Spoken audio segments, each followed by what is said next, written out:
So first off up the line, which is a bit of an aside really, I do like to put a stop. This is a big gripper stop. I do like the Drennan big gripper stops as a bit of a weed catcher.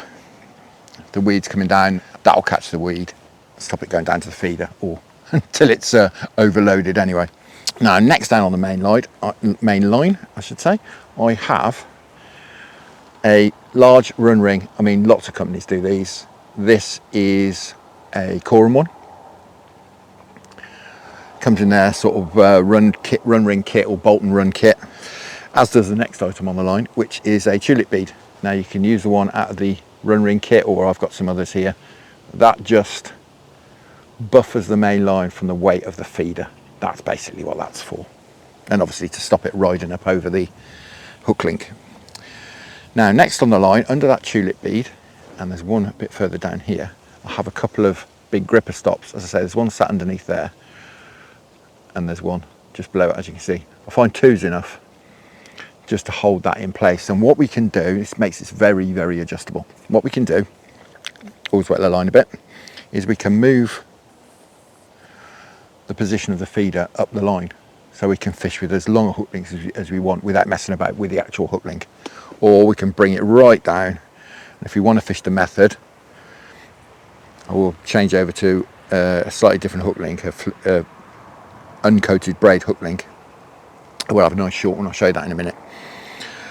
So that's most of the components. It's just one or two more. The next one down is one of these sleeves, 25mm sleeve, obviously open one end, top end's got a small hole in it. Again, it's just like a buffer sleeve really, and that sits over one of these little clips. I'm not sure what they're called, I'll stick it on screen. When I have been fishing the method, what I noticed was the quick change swivels that sort of Matrix, Preston and Drennan, to name three, do. The sort of, it's half a swivel, then there's a little crook underneath, and you put your hook link on it and pull the little rubber sleeve down. What I found was happening with those when I was fishing the method, because the hook link's only about this long, when you land a fish, the quick change swivel was going across the lip of the landing net, and it was pulling that bit of rubber back, and the hook links were dropping off.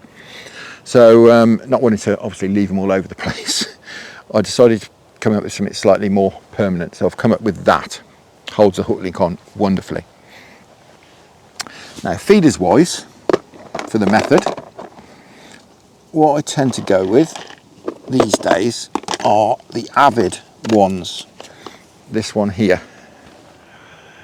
purely because they're cheaper than anyone else's, and you lose plenty of them down the way. This is a 71 gram. They also do an 85, I think, which is a 3 ounce. This is 2.5 ounces. This is plenty heavy enough to hold out there, and certainly has been on the Y this summer. Now what I've started doing is modifying these a little bit, purely because firstly I like to fish in pendulum style, not in line as they're intended. And the reason for that is that they will get stuck quite often. Your rest of your gear is not stuck, the feeder is stuck, certainly on the Y. Perhaps it's gone between a couple of boulders or something, and you have to pull for a break or try and get it out. If you try all the tricks of walking upstream, perhaps trying to get it out, going downstream, trying to get it out, if that all fails, you need this to come off so you can get the rest of your gear back and just lose a feeder. So what I have done is fitted through the middle of there a piece of line, effectively like a weak link, although it's not that weak, it's 030 fluorocarbon. But I know that will break before my main line goes. So should the worst happen, or when it happens on the Y, you just lose your feeder. This weak link will break. All I've done is put a little clip in the bottom, which obviously won't pull through, a swivel, anything like that. Tie your main line onto it, push it through, and then just tie it over hand loop at the top and put a swivel on the top of that. It's as easy as that. And I say these Avid ones are 2 for a £5, whereas something like the ESP ones, these jobbies, they're about £4 each. So it's a lot cheaper to use these. I have noticed on the Y as well, method feeders get stuck a lot less than standard cage feeders. Now as far as hook links go, I use 2 really these days, certainly when I'm pellet fishing. When we're fishing with boilies when and perhaps I should touch on that. I tend to in the summer prefer a pellet approach. We can use like 8 mils, 12 mils, 14 mil pellets, and prefer a pellet on the hook. In the autumn, when there's some colour in the water, when the fish are going to find the bait through smell, obviously they'll find the pellets through smell, but when you want to really get loads and loads of smell into the water, I go with ground bait and I go with boilies, and I've touched on that in other videos. I'll stick a link up there in the description as well.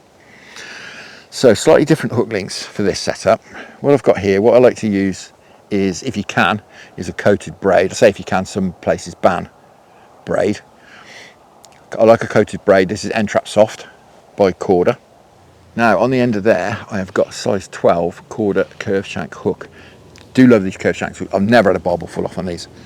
Now on the end of there, on the hair, in a loop, is a bit of rubber, as you can see. This is actually out of Dave Harrell's float rubber kit. That is the largest one on there, and this is fantastic because it's very, very versatile. What I can do with this is I can take something like a 10mm halibut pellet that we have there. What I can do is get my pellet bander, as it's fairly obvious, you can band that up like that. So you've got a nice pellet on the band there, and I'll perhaps use that when I'm fishing in method and I want to shove that into the method ball.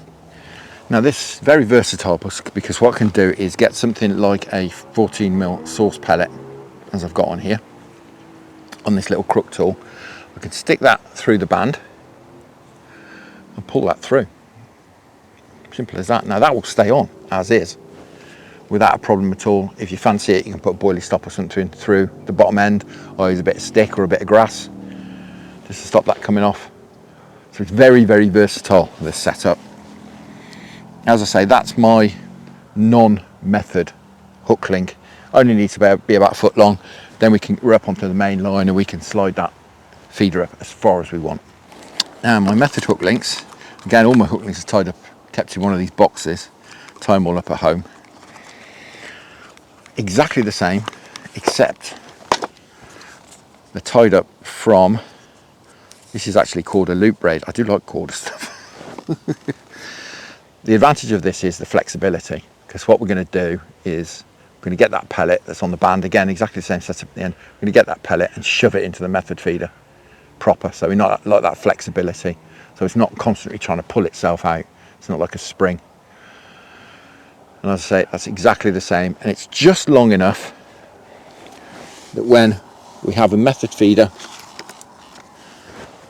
on the line set at right at the bottom, that is going to be in the fish's mouth, but the method feeder is not going to smack the fish around the head. That's the idea, because that's the last thing we want, obviously. That's just one thing to be aware of.